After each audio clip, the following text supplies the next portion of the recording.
Sabi ng iba, hindi daw importante ang pera. Hindi ho totoo yan. Alam nyo hong money affects everything. Yung health mo,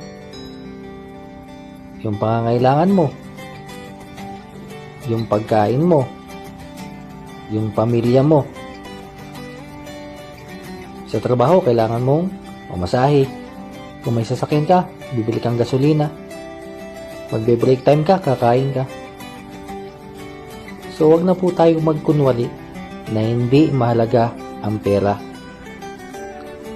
Isipin mo lang po na ang pera ay nagpapaikot sa araw-araw mo at ng pamilya mo.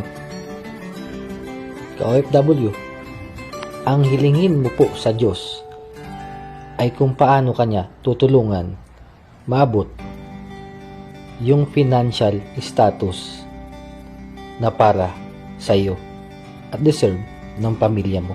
Gawin mo ang nararapat at huwag kang matakot sa sasabihin ng ibang tao sa iyo.